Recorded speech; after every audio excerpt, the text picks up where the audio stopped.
That one's relatively new. Yeah, yeah. Hey, everybody. We are doing a mindset group training. I'm here with my man, Kevin.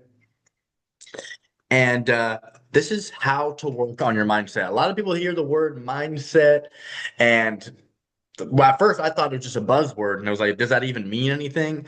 But I really feel like mindset is just like a muscle, just like your bicep. And if you train it properly with proper reps, proper sets, proper form, proper rest, it can get stronger just like any other muscle in your body if we treat it that way. So everybody knows that the main first thing I have people do is the 15-minute morning routine and just expand on that over time.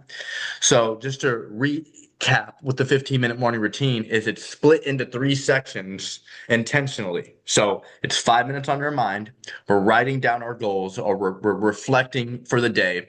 And we're going to be like, what do you want to achieve for the day long term? Maybe we create a little to-do list, prioritize our tasks, get our thoughts centered, listen to something motivational, maybe read quotes, podcast, audiobook, music, yada, yada. That's 5 minutes on your mind, and then 5 minutes on your body. You can move your body, stretch, hydrate, deep breathing, whatever it is. Mobility, we a lot of us like to do. 5 minutes on the emotions. This is an important one. It's like kind of like stepping into your power for the day. So reflect on what you've overcome. Write down challenges you've conquered, no matter how small. Remind yourself of what you accomplished. Celebrate your previous wins. Read these achievements out loud to affirm. Absorb the feeling of progress. Remind yourself of your capability to overcome obstacles. I feel like the 15-minute morning routine is just kind of helping us set the tone and get our mind right for the day. Because when I just go from step by step each three of these things, I feel better and more collected than when I did previously. You know, if you just start your day without doing some type of process, you're just kind of like reacting to things throughout the day, and any little thing can get to you. But when you like center yourself and have some type of process to work on your mind before you start the day, you're more likely to be more conscious and intentional throughout the day. And I feel like the 15-minute morning routine is a great way to start the day in the way I like to say you should live each day like an entire lifetime. I say this before, where it's like when you start your day, it's like you're a baby and you're learning about the day, you're checking the weather, what it's going to be like, you're you're learning about yourself, what you're going to do, you're trying to motivate yourself. You're learning about the world and yourself first thing in the morning, like a baby. It's learning about the world, it's learning about itself. That's kind of like setting ourselves up. After we get our mood right, our mind right, as a baby, the day starts to progress. And now we're like in the middle of the day where we're like kind of like a young adult. That's when we put the work in. When when our mind is centered, we're feeling high energy, we got all of our stamina, we just did our mindset routine from early morning to, 5, 6 p.m. We're working, we're putting the work in. That's us as a young adult, doing the committing the fruits of our labor, doing the things that we need to do to reap the rewards eventually. And then, at the end of the day, after 6 p.m., just like what me and Kevin are doing right now, we're able to look back at our day, look back at everything we did, and feel proud. Just like a senior, someone who's 85, looking back at their life with either regret or feeling proud that they did their best. So if this type of metaphor or analogy kind of really resonated with me, if I could just figure out how to live each day like a lifetime, it's going to help us get 1% better each day, do the things we need to do each day, be intentional each day, and avoid the burnout, avoid overwhelm. So yeah, Kevin, I want to ask you, any thoughts on how the 15-minute morning routine has impacted you and how it's changed for you over time you've been with me? Yeah, in the beginning, I followed, like you said, I would do something for the mind, the body, I would reflect. And then as I got more comfortable and confident, it just kind of started taking on a life of its own. So for me, I really I do the mobility, and I that's a big focus in the morning. That's time for me to stretch out, lose focus on my body.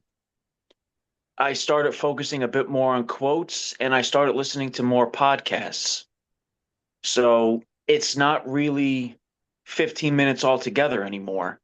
It's kind of divvied up in the morning. So as I'm getting ready for work, I focus on mobility. As Hmm. I'm having breakfast, that's when I'll read some quotes. And then on my drive to work, I'll listen to a podcast most mornings. And it could be anything. It could be me listening to Mindset Mentor, or I could be re-listening to a previous group training just as like a refresher. And I find doing that most days kind of just changes my perspective because it's early, you're tired, you're cranky, and but if you just get the head right, the day goes better. Yep. Yep. And you've been implementing the 15-minute morning routine for a while now. It's something almost as like kind of like a habit for you almost. Yeah, it's one of those non-negotiables. It has to happen. For sure. Yeah. There's some days though, maybe sometimes you might miss. A few times I have, but I try and make it a conscious effort to do that every morning because it's important. I think it's really important, Yep. because you don't get the body if you don't get the mind right. Definitely. And does that resonate what I said, Kevin, about living each day like an entire lifetime? Yeah, because tomorrow's not guaranteed. So yeah, it makes sense to me. Yeah, for sure. Hey, Damon. What's up, What's Damon? up? What's up, Fashionably guys? late. Fashionably late, I see. Just kidding. He has So, to make the right entrance. Exactly. so we were just going over the training. I don't know if you remember how to work on your mindset because a lot of people like say mindset, and it's like to me it was just like a buzzword. What does that even mean? So I was kind of diving into how we actually work on our mindset and change our thought process throughout this transformational process. So, Damon, you're really familiar with the 15-minute morning routine, all that fun stuff. Yep.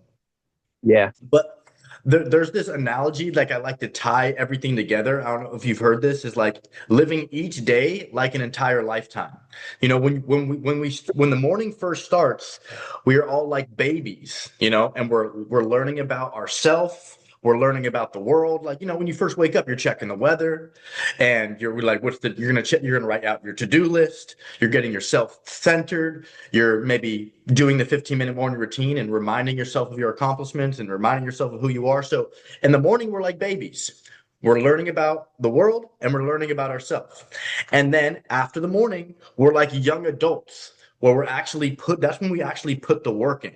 That's when we actually do the hard labor is, from about morning to like 6 p.m. or whatever, or, whatever your work hour slot is.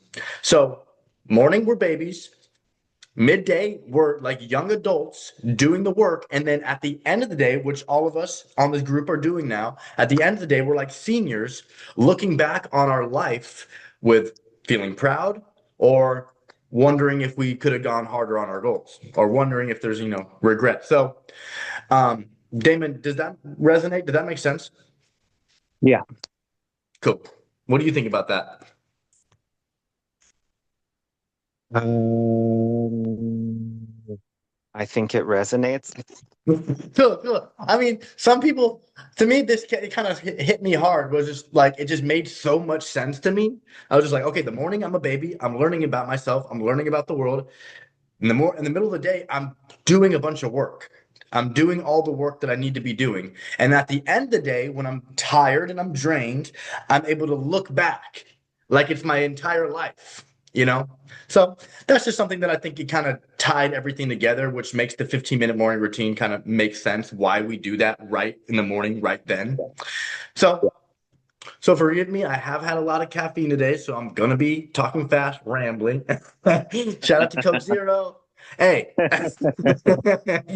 so I just asked Kevin this. I wanted to ask Damon, like, how has your 15-minute morning routine like evolved? Like when you first started, I know I was making you, do the 15-minute morning routine. It might have been not easy, but now it's kind of almost a little bit of a habit where you just do it automatically, maybe.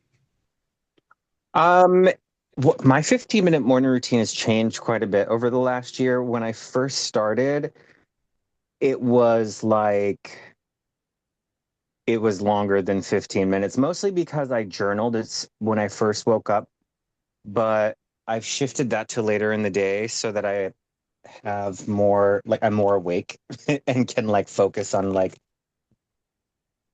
putting real words to paper instead of just like sitting there looking at the page. Anyway, I'm rambling. Hmm. So when I first started my 15-minute or my 15-minute morning routine, like I'd get up and would start journaling right away. And I noticed that that just took forever. And in the beginning, it was like trying to figure out what to do every single day and fit it into like that little bit of time that I had before I had to start getting ready for work. Now it's to the point I don't even think about it. It's just what I do. Like it's just a part of my day, Yeah, and it's not something that I even think about. Like, and it's I don't want to say it's monotonous, but it's literally I do the same. It's like clockwork at this point. I literally just do that's the same thing every single that's day. good. I mean, it's like brushing your Yeah, teeth. It's like brushing your teeth, yeah, you know? yeah. It's just a part of my morning.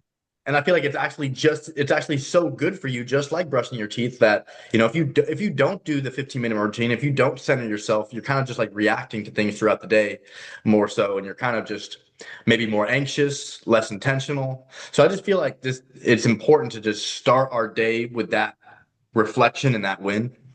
Um, and going on to these deeper analogies with the lifetime thing and the metaphors, like it's just getting a deeper understanding of why we do this just helps me understand, because I like to have deeper meaning behind things.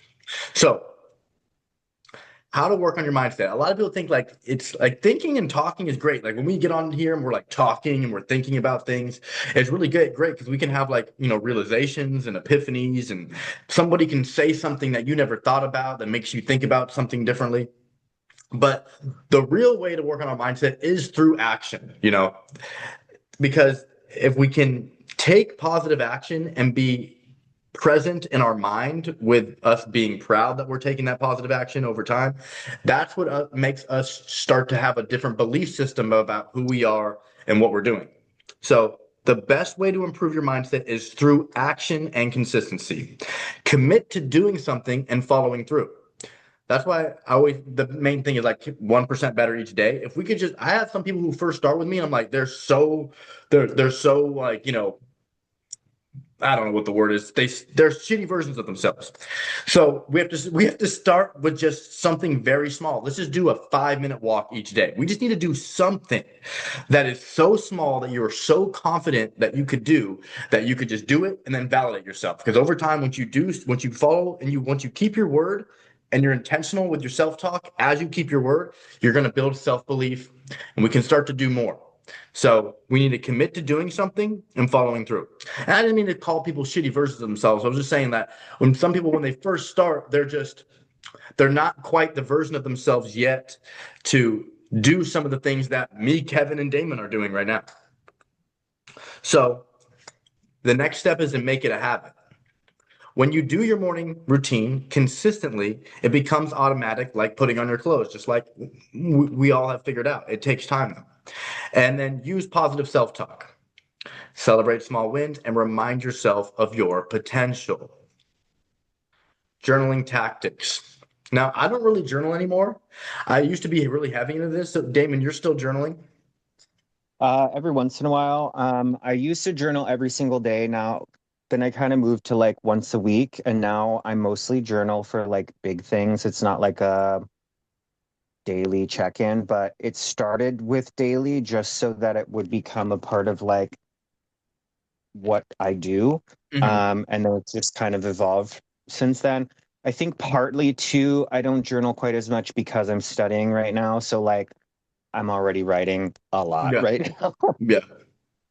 So, like I do like when there's like big wins or things that like are meaningful to me in whatever capacity, I write that stuff down. Yeah. Would probably like to get back into journaling a little more heavily, but that's just a personal choice. Yeah. Um, but yeah, I definitely think like when you're starting your journey, I think journaling is super helpful because you are Get your thoughts on making paper. yeah, and you're making such a huge change to the life that you've been living for however long. And it's kind of a way for you to keep yourself accountable because it's your daily check-in. Like it's a physical daily check-in with Yeah. yourself that nobody else sees. And it's just kind of like that's how I saw it for myself. And it was really just kind of like every day I'd wake up and just gratitude was a big thing that I Hmm. would talk about, and then um, what my goal was for the day. Just like nothing crazy. I wasn't like writing like an essay or anything. It was really just a simple like one-page journal entry, just like getting thoughts on paper. Yeah. What am I thankful for today? What was good about yesterday? What was one thing that I could do better? Things like that. Yeah. And I think that that really, really helped to set the tone for me, keeping myself accountable.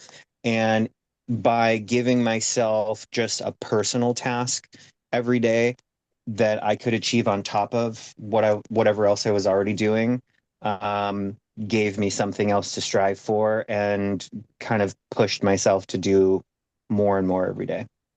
Yep. Love it. Love it. Well said. And you did say something that I don't think you noticed that could be really powerful is that you stopped doing journaling so much because you're studying now, which that could be more powerful. Hey, Kitty, hey, that could be more powerful for your mindset because that's a positive action that you took, and then when you go back to your 15-minute morning routine and you're journaling what you're thankful for, that could be something. I'm thankful that I studied and I didn't give up, so me saying that just gave me chills. Like, I believe that's confirmation that positive action that you take is more powerful than us just the journaling is great because it centers yourself and stuff, but the more positive shit that you do throughout the day, the more ammunition you have for effortless positive self-talk. So to me, it's like we go back to the brass tacks that if we just realize that if we do positive shit like studying, whatever positive, actual, intentional actions you're taking, you're able to manipulate your self-talk in a way that is just, to me, more authentic. Because when you're doing the journaling and your affirmation, you're like, I'm grateful, I love myself, oh, blah. And that's all cool. But then when you're actually taking actions that prove that you're grateful, that prove that you love yourself, it makes it so much more powerful and so much more real. And I just think that makes the 15-minute morning process more powerful too. That makes sense, guys? Yeah. Oh Yeah. yeah. Because I'm sure that studying, you're proud of yourself that you're getting that shit done. Yeah. Although it's kind of a mind fuck because excuse my language.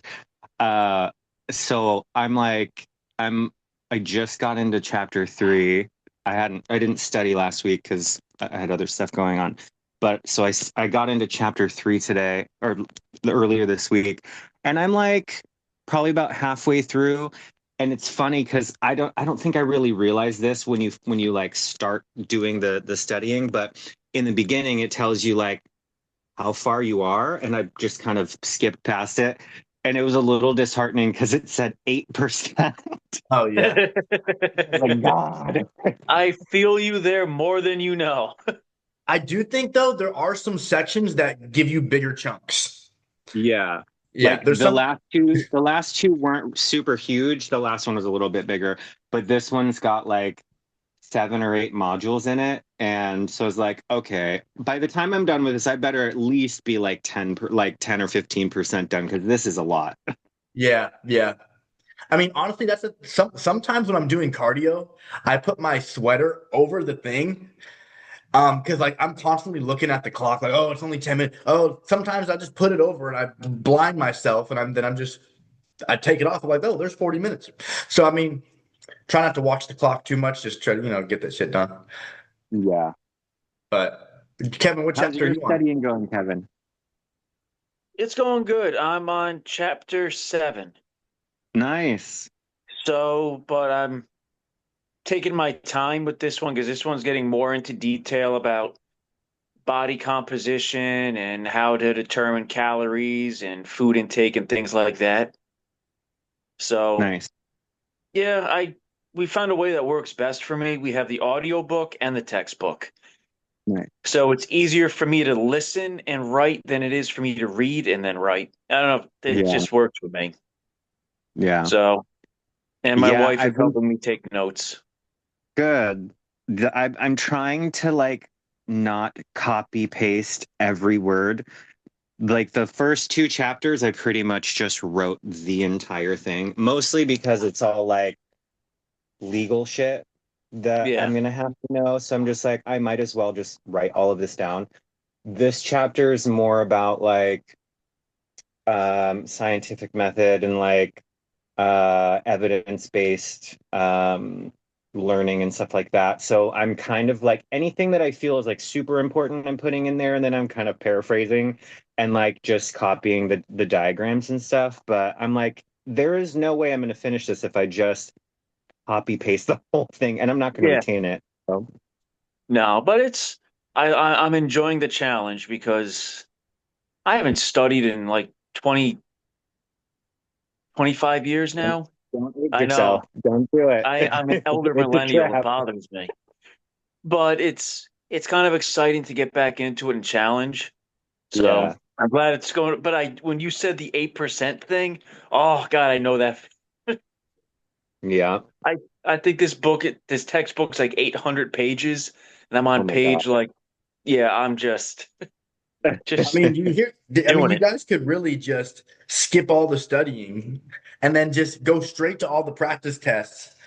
And then it's just, if I you fail thought the, about that. I won't lie to you. I really thought about I mean, that. don't skip the testing I entirely, don't but think mine will let sometimes, me do that. I'm pretty sure oh, mine's gated. okay, maybe you're just Yeah. gated. I I'm don't, pretty sure I it's mean, gated. I think with some sections that I felt like I was confident in, like I skipped and did the practice exam because there's some things you guys are gonna maybe the beginning is a little more terminology you got to do a little, but there's gonna be some things that seem like common sense that you could probably just skip to do the practice exam, but Yeah. it's still fun, you know, fun to learn, right? I'm excited. There's been a few times where I'm just like, why am I doing this? And then there's other times where I'm like, I'm so glad I'm doing this. So Yeah, it's yeah, definitely a Yeah. wishy-washy kind of feeling, but mostly just because, like Kevin was saying, I haven't studied for anything and I don't want to say how long, but it's been a long yeah. It's good to know Yeah. that your brain, the brain's, it's good to know that the brain still works, you know. Yeah, for No, sure. still, things are still. It's like training wheels Hmm. to figure it out again. It's easier But for me to learn things physically hands-on than it is to read.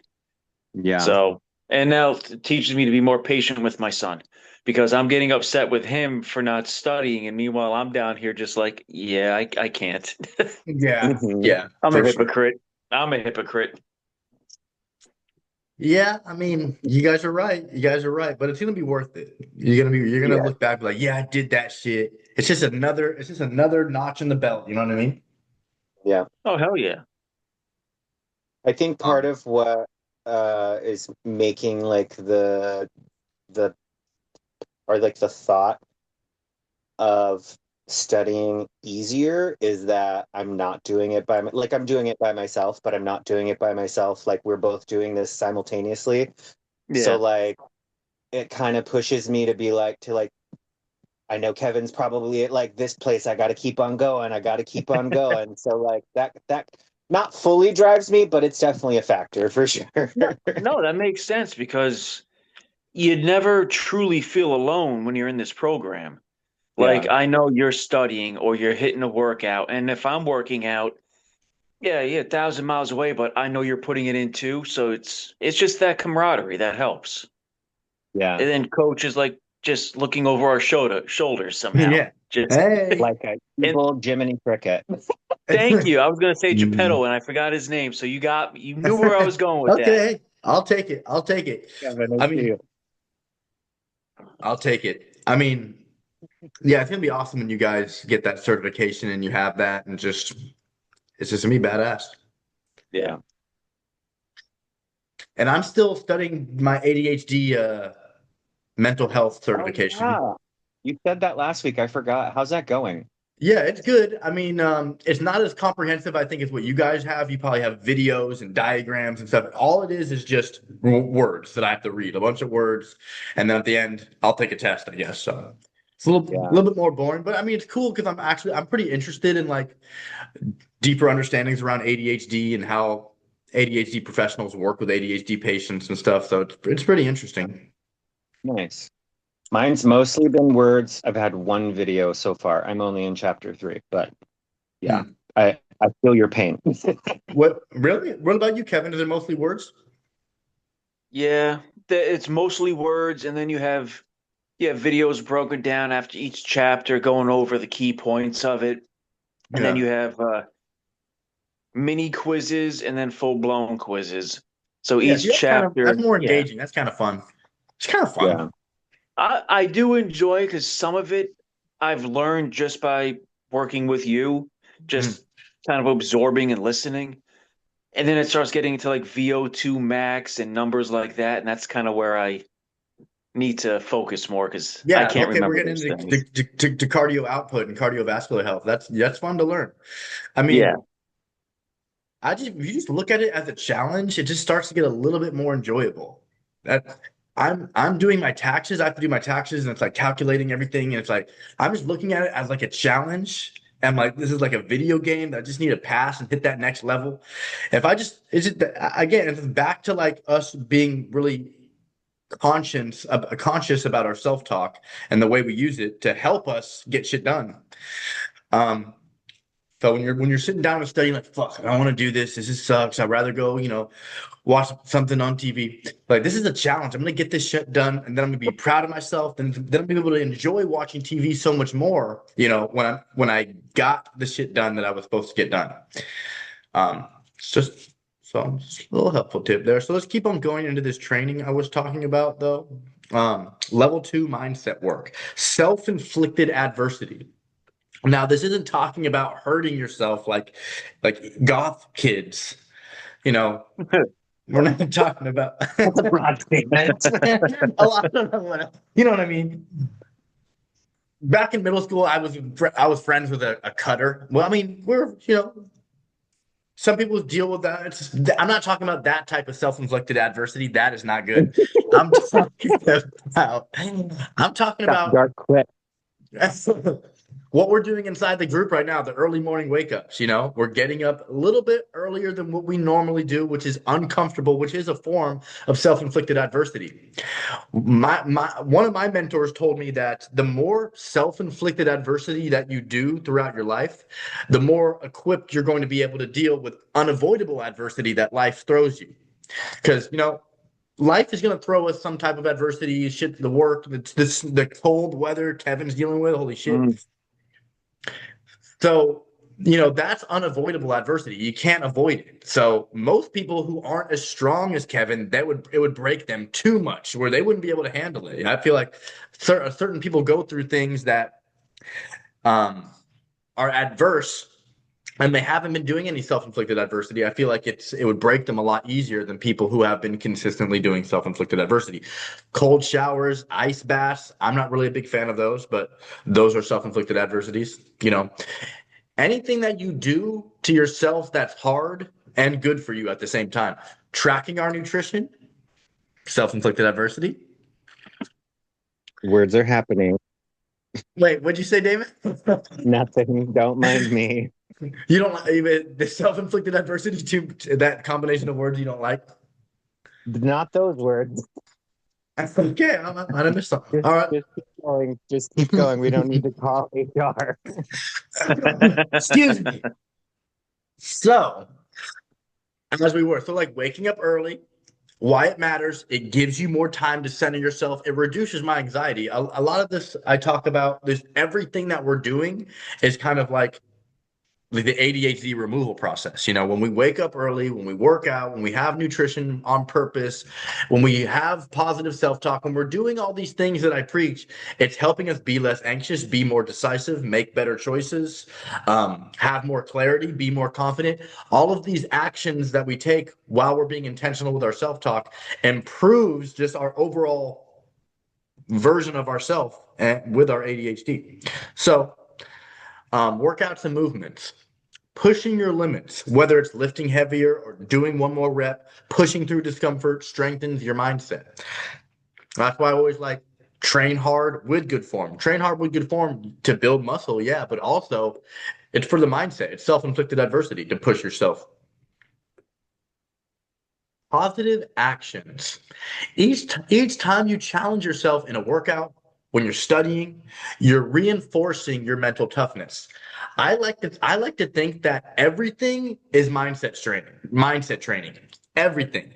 That's just something I tell myself so I can, you know, not go insane throughout the day. If I just tell myself that everything is mindset training, then it's much easier for me to not get in road rage, for me to not get pissed, for me to just stay the course. You know what I mean? To not get derailed. Everything is mindset training.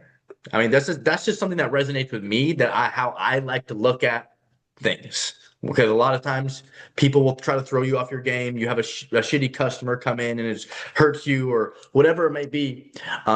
If you just try to step back and, you know, react to it in a way that's going to preserve yourself and well-being, that's where it's at. So each time you challenge yourself in a workout, you're reinforcing mental, staying in a calorie deficit. So being in a calorie deficit is self-inflicted adversity. Tracking your nutrition, it's not convenient. It's self-inflicted adversity. I wouldn't say meal prepping is self-inflicted adversity because we actually like it. It's actually like, it's very fun and stuff like that. But being in a calorie deficit, being in a calorie deficit consistently over time, just like you guys, to lose the amount of fat that we've lost, um, is self-inflicted adversity. It's not easy to be in a calorie deficit for month after month after month, but it's good for your mental toughness. I'll tell you that. I really believe, I don't know if this is fact or anything, maybe Damon can correct me. Back in the day when villages would like sacrifice lambs and sacrifice sheep, they'd sacrifice animals. They would like give it to the god so they could be blessed, you know what I mean? Or something. I don't really know the details, but I was thinking that it's not the actual animal that they're giving for the sacrifice. It's them not eating. They're giving away their food. So they have to fast. And that fasting brings them closer to God or closer to their spirit because it's such an extreme self-inflicted adversity when you give away your food like that and they have nothing to eat. Now that is getting them the blessing that they want. I don't know if this is a religious thing, what you guys think about that, but I always thought that when they sacrificed that animal, it wasn't the actual animal the sacrifice was. The sacrifice was them giving up their food and not being able to eat for a period of time. That was the sacrifice to God. And that sacrifice, when you guys know, when you fast, when you have less of abundance, you're sharper. There's more clarity. Like whenever I go super into a calorie deficit and I'm trying to get leaner, I just feel like I'm a little bit more on edge. I'm a little bit more heightened. My senses are heightened. So that was a thought. Just me thinking that everything's connected, and me thinking that everything's connected just helps me stay consistent with this process, having that deeper understanding. What do you guys think about that? I want to get you guys' thoughts. When the village was sacrificing the animal, do you think it was the sacrifice was the animal, or the sacrifice was them giving up their food? Or maybe a mix of both. I would I've say never probably looked at it both. that way. Yeah. Yeah, I've I, never I'm going thought to go about with it that Damon, way. probably both. Probably Yeah. both. I mean, I'm a overthinker. Yeah. So I'm like, yeah, you never looked at it that way. I like to overly think and critically thinking about things like, yeah, maybe both. But the thing is that if they were to just give that animal away and then have food in the cabinets and shit, then that wouldn't be much of a sacrifice if you think about it. I mean, maybe to the animal if there was like a pet they liked or something. But like I feel like the real sacrifice is you giving away, you know, the things that you want, the things that your food and I feel like that is a sacrifice. And that's back to the whole staying in a calorie deficit thing where it's kind of like a form of fasting and to a certain extent. I mean, you're not fasting completely from food, but you're restricting yourself and being intentional. And I feel like that brings you closer to yourself. That brings you closer to, you know, it's really hard for me to articulate this. I thought the sacrificing thing would be more in depth, but you guys get what I'm putting down. So Fully the picked up. Yeah, pick it up. Mental discipline. Restricting calories is not easy, but it helps you practice control and restraint. Just like a lot of people are like, I need to get into a calorie deficit to lose fat. But if you just change your mindset into that, I need to get into a calorie deficit to bring myself closer to myself. I need to get into a calorie deficit so I can give myself self-inflicted adversity and be proud of myself. I mean, so just looking at things differently, building mental toughness by making these disciplined, consistent choices, you're preparing yourself to handle challenges that aren't self-inflicted. When shit happens, when Damon's kitchen explodes, he's cool and calm and collected. He's cool, calm, and collected because he was in a calorie deficit for a long ass time and lost over 70 pounds. Heard. So that's why I feel that it's all connected. It's all connected. All right. No laughing allowed. Just kidding. Why self-inflicted adversity matters. Life will inevitably bring challenges. We prepare for these by building mental strength now. Like we all want to be stronger. We don't want to be weaker. So self-inflicted adversity prepares us for the real world challenges that we cannot control. Daily practice of overcoming small discomforts, waking up early, sticking to the diet, pushing hard in the workouts, that all toughens the mind. A lot of people think that we're sticking to the diet, we're pushing ourselves in the workouts, we're waking up early to get a physical result. I really believe we're doing all this to get the mental result. I feel like the mental result is so much more powerful than the physical. Hopefully, a lot of you guys will agree with this that are you two that going through a transformation, if done correctly, the physical result is just the icing on the cake.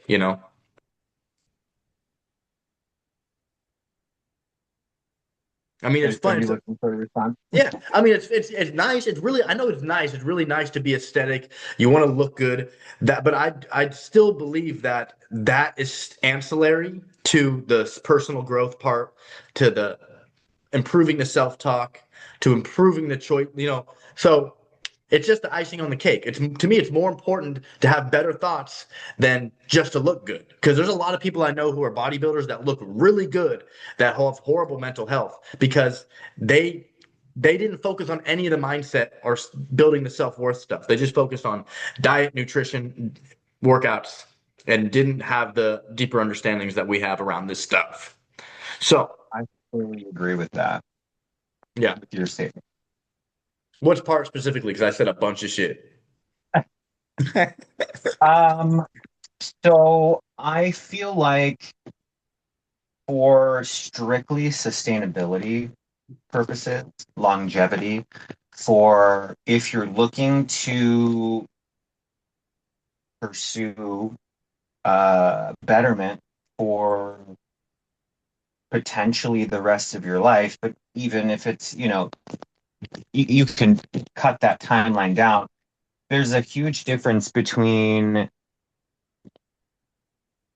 making better choices and being mindful of those choices and having a positive outlook and positive mindset versus completely ignoring that and just focusing on, like you said, eating and working out. Like, okay, so if you're at a calorie deficit for the next 5 years and you have terrible mental health, okay, yeah, you look good, but you're kind of a piece of shit when you talk to people. Like, Right? what does it matter? It doesn't matter how pretty you are if you can't fucking talk to somebody, if Yeah. you feel like you're dying all the time. You know what I mean? Like, so there, there, Well said. yes, yes, like the byproduct of doing all of these things for yourself and achieving the better body or the lower body fat percentage or whatever is great, but if you miss everything in between, I mean, that's like it almost doesn't really have the same value of it.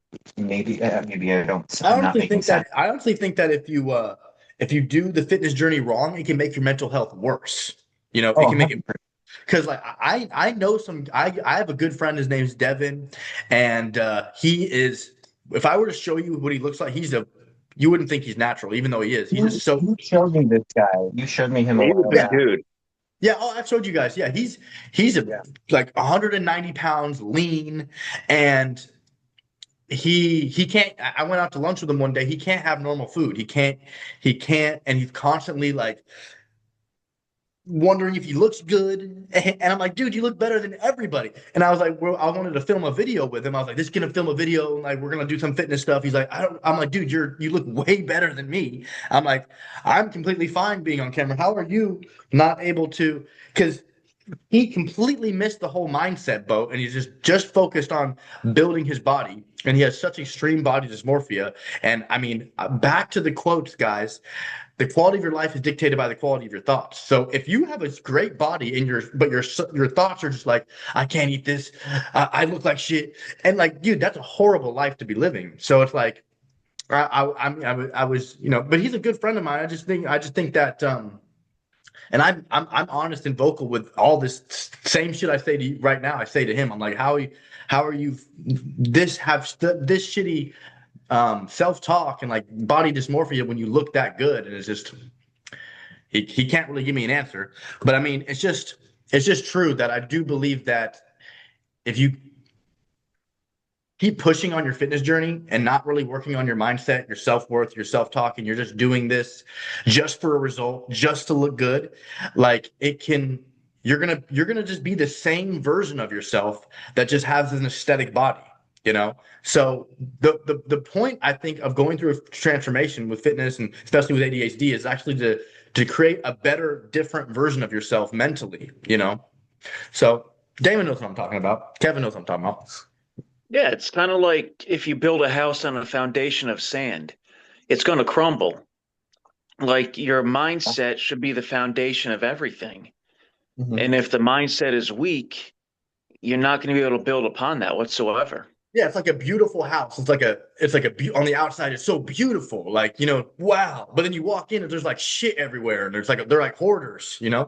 And like that's the same type of thing. It's like, I mean, because I don't know. I just feel like a lot of people, especially in the toxic red pill like fitness side, there's a lot of like fitness people that are just like grind, discipline. You're a fat piece of shit, like shame, and they're doing that for so long, and they got really fit, and they're just this shitty. They're still a shitty version of themselves, but they're just like a polished turd. So that's why I always try to put more emphasis on the fitness it's for the mental health, and the everything. The looking good is really a bonus, and if you treat it like that, it's like it's a wonderful experience. But I still think all of us probably have body dysmorphia to a certain extent. But Yeah. the I can admit more that. you can admit that, Yeah, I okay, struggle with it sometimes. yeah, for sure. And I think that's maybe something that never really goes away. Who know? I feel like it could get better. Let me ask, do you think that your body dysmorphia is better now or worse than when you went through your transformation? It's better now, but there are times where I I don't see what others see.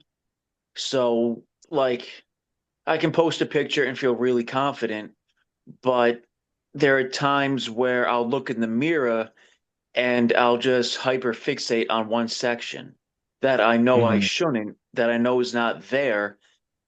And that's just something that I need to learn to overcome because I'm the one who's giving me that thought. And I just need to learn to not listen to it. And that takes time to learn. Yeah. I sometimes still see the heavy guy in the mirror. I sometimes still see the weak guy. I know he doesn't exist, And but you see that version of you for so long, it's hard to erase that memory. And I'll be honest with you. I mean, maybe you guys, Damon, or someone might disagree, but I don't think that ever goes away completely. Yeah. You know, it just gets a little bit quieter. You know, it's always going to be a slight part of you. So I just feel like just us continuing to step into our power and just look at the person that we used to be, look at all the changes that we made, all the growth that occurred. Those reminders happen because I still we always have there's always going to be a slight little bit of something. You're never going to be 100% confident, 100% this. There's always going to be I think that's what I believe. We're never Yeah. going to be perfect. So you just but it's always going to the goal is to just keep getting better. Sorry to cut you off. I think for me, like the I can't. I was definitely worse before, but I feel like it's different now. To kind of piggyback on Kevin's point, like before, like if I looked in a mirror with my shirt off, I'd be like, "Oh my God." Now it's more like I obviously know that I don't look the same, but I feel like I'm almost more nitpicky now Mm-hmm. because I've lost so much weight and I still see what's still there. And I feel like that's where that dysmorphia kicks in because, like, I will never see myself the way that other people see me. And I feel like mirrors and windows are the fucking devil. Thank you. Like, you can look like two different windows and you look completely different in both of them. And so it's just like, I will never know exactly what I look like. I know what I think I look like. You look good. But especially like um later in the day, if I catch myself in a window or in a mirror after I've eaten all day and it's like the end of the day, I'm just like, oh God, is that what I look like right now? But in the morning, it's great because I'm just like, oh, just a shit, and I'm just Mhm. like, look at me. Mhm. But Damon and Kevin, also check this out. You guys are doing and wearing clothes that you weren't previously. You know, Oh, a Yeah. thousand. so Yeah, you guys yeah, yeah. so there's so many variables to this. Like you're a lot of times whatever we look for, we see the most. So you're looking for all the negative aspects, kind of trying to find all the times that that you don't like the way you look. What about all the times that you love the way that you look and you fit in something new, or you're trying on tank top for the first time, or more tighter fitting clothes? So the yin and the yang is there. I just feel like hopefully there's more of the positive outlook. Like I look good here. I like the way I feel in this. My clothes are fitting better. Agreed? For Yeah. sure. Well, Yeah. yeah, there's like for me, tank tops and t-shirts were my biggest fear. Putting a pillow over my stomach was a way to feel safe. Now I find like if I used to stand next to guys that were in like really good shape, I would shy away from them because I was so embarrassed of how I looked. I felt inferior. Like I was so ashamed of my physical appearance that I just didn't want to be around that. And as I've gained the confidence and I've changed, I'm standing with them. I'm confident. I'm talking. I have a different presence about me. And I think when we talked first, I never wore t-shirts. I didn't care what the temperature was. I wore hoodies and flannels just to hide. Yeah. And like you said, wearing tighter clothes and t-shirts. Dude, I rock tank tops more. I'm more confident walking around, talking to people. I Yeah. don't, I'd say 80% of the time, I feel more in control of my thoughts than and what I see in the mirror. The other 20% of the time, that's going to take time, but Yeah, it for has sure. improved greatly. Yeah. And just hopefully that's a realization that your body dysmorphia has improved immensely because you're like now, I mean, eventually when you get to the point where just like you're so proud of how you look and you're at the level of leanness that you want to, now you're like looking for opportunities to show more skin because you know, like now we're just like sometimes, well, yeah, when I get to the gym or when I'm out and about, sometimes I'm just looking for opportunities to like wear a tank top or wear clothes or wear because like now I've built something that I'm proud of, and even though I mean I still have body dysmorphia too, but I just try to not pay attention to other people because there's so many people that are going to be in better shape than you. There's so many people that are going to look more ripped than you. I just always try to pay attention to if am I getting a little bit better than what I used to be? You know, am I a little bit Yeah. more muscular? Am I a little bit more stronger? There was a point where I was leaner than where I am now, but I don't think the leanness that I was at was like really sustainable. I was kind of like pushing for that leanness, which was, Yeah. but it just depends. It's just the thing is, it's like it's easier said than done. Trying to Well, just I mean, compare yourself to yourself. Yep. I'm more confident posting pictures. I'm more confident sending you my stories from the gym. Where before I used to second guess, now it's just something I do automatically because I feel good doing that. Yeah. So it's definitely changed there. And the comparison, I don't do that as much as I used to. Like there are guys who are massively bigger than I am. And my new thought is for someone my age, I'm pretty much a badass. And that's what I keep telling myself. For my age bracket, I'm doing more than most of my friends. 1000%. Yeah. Yeah. And the truth is most people are on performance enhancing drugs that look really good. You know, most people, and when you take performance enhancing drugs, you're able to stay very lean, way more effortlessly, have a lot of muscle as you age, way more effortlessly, work out less, recover easier. So, you know, just like that girl Angie, you probably guys see me with Angie. She's a blonde. Yeah, she's cool. I like Yeah. her. Yeah, I mean she's on a lot of things. You know, she's almost 50, you know, and she's very open about what she's on. That's why I like her a lot about how open she is. But she's telling me that most people, if you think they don't look natty, like they're probably not natural. And a lot of people like us who are natural, like we're comparing ourselves to people that it's not realistic, you know? It's like, and a lot of those people I feel like if you're at the point that you want to take drugs to change the way you look that will affect like your heart health, your brain health, like to me that's I mean I'm gonna draw the line in the sand. Like I don't like that. You know, that's something that's I feel like making your mental health worse. It's not making your mental health better by taking steroids and looking like a freak. But that's another talk that I'll go on a tangent on. Um, So I mentioned these books before, guys. I want to reiterate. I think Kevin might have read one of these, Outwitting the Devil. But the four books that I recommend the most, The Art of Living. I always keep this in a toilet in my bathroom. Non-Negotiable by Wes Watson, the guy Damon hates, so you can skip that one. Outwitting the Devil by Napoleon Hill. I feel like what did you say? I said, don't have to tell me twice. I think Damon, you would like Beyond ADHD or The Art of Living the most. Yeah.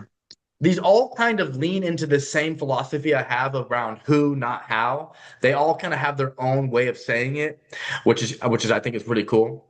So, final mindset thoughts. Consistency is key. Starting small, stick with the morning routine and journaling. Pushing ourselves, whether it's waking up earlier, hitting a tough workout, these challenges build that toughness. Prepare for life's adversity by practicing self inflicted adversity. You are preparing yourself for anything that life throws at you. And my favorite thing is to match your actions with your self talk. When you're doing these positive shit, have positive self talk. So, with these last few minutes, I'm going to put you guys on the spot. Oh boy. So, I just want to ask, you know, I want to ask you guys. So, before I record, how to work on your mindset. We just went over this training, so I want to hear it from your own mouth hole. How to work on your mindset. If I can get Damon to not laugh. So, you know, just kind of reiterate. You don't have to say what I said. Like, I want to know what's going on, your life experience around this process. And if someone were to ask you, like a friend were to ask you how to work on your mindset, okay? We're going to get into this. Yo, I'm with a couple of my people over here, Damon and Kevin. And today we're talking about how to work on our mindset. So we just went over a training, but I want to know from each one of these guys what that means to you. Kevin, what are your thoughts? How do you work on your mindset? Well, if I was going to tell someone how to work on their mindset, I would tell them to start off small and just start thinking about the things that they're really good at and start really focusing on where they came from and where they are now and just keep reiterating that they can do it, talk positive to themselves, and take a few minutes each day to kind of reflect on the things you've overcome in life and then just build upon it. That's honestly what I would tell them. I would just keep it simple and just celebrate your wins and your successes and be proud of it. So, Well said. Thank you, Kevin. That was yep. beautiful.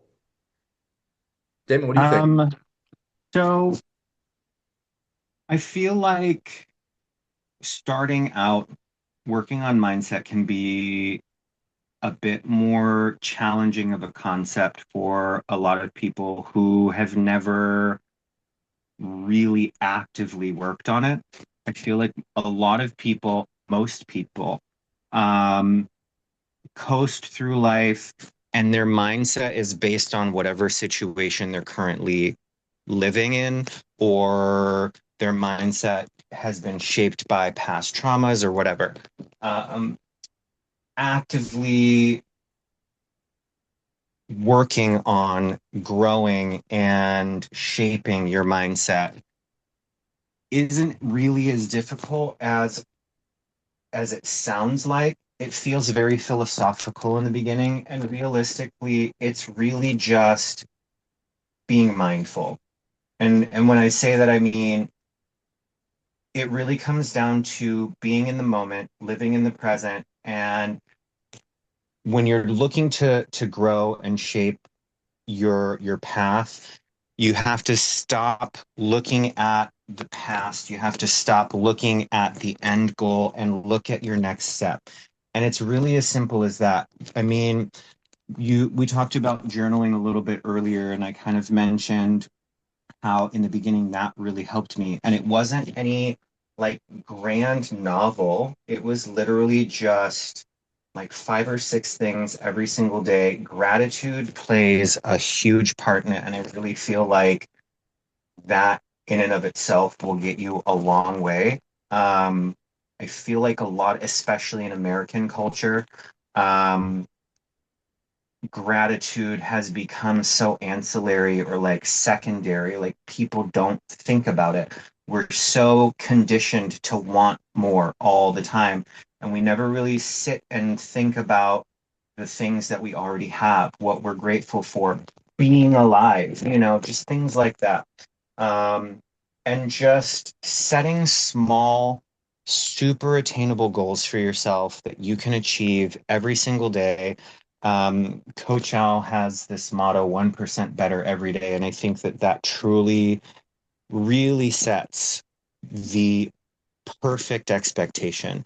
If you try to shoot for the stars every single day and you miss all of the steps in between, you're kind of missing the point. You can get to the stars, but you have to take the steps to get there. And that's where mindset shifts really kind of starts to build that. If you can set a small daily goal for yourself and you can consistently do it, whether it's waking up 15 minutes earlier or writing a thank you letter to yourself or making sure you eat one more cup of vegetables every day. It doesn't matter what it is, as long as you are able to set that goal and meet it every single day. Within a week, you will be a completely different person than you were the week before. And then after a month, it builds. So I feel like I'm kind of rambling at this point, but it all really kind of goes together. Well said. Wasn't rambling at all. Nice job. I like what you said there. I just want to finish with saying that in simple terms, if we could just take positive action and then match that positive action with positive self-talk and do that consistently. A lot of people don't think about what they need to think. They only think about what they need to do. If we can start to think in the right way while we're doing the things, like when we're in the kitchen meal prepping, I'm proud that I have the ability to do this. When we're about to do our workout, what is our self-talk when we're doing the things that get us the results we want? If it's negative, if it's rust, that's not going to be good for our mindset. If it's positive, if it's empowering, that's going to be good for our mindset. Appreciate you guys. Nice job. Let's go. Hey, well said, guys. Hey, so Damon's not going to be here tomorrow, right? Yeah. Uh-oh, we'll miss you. I might be there like vocally, but I won't be doing meal prep because they're working on the kitchen tomorrow. Okay, yeah. Well, that'd be cool if you popped in.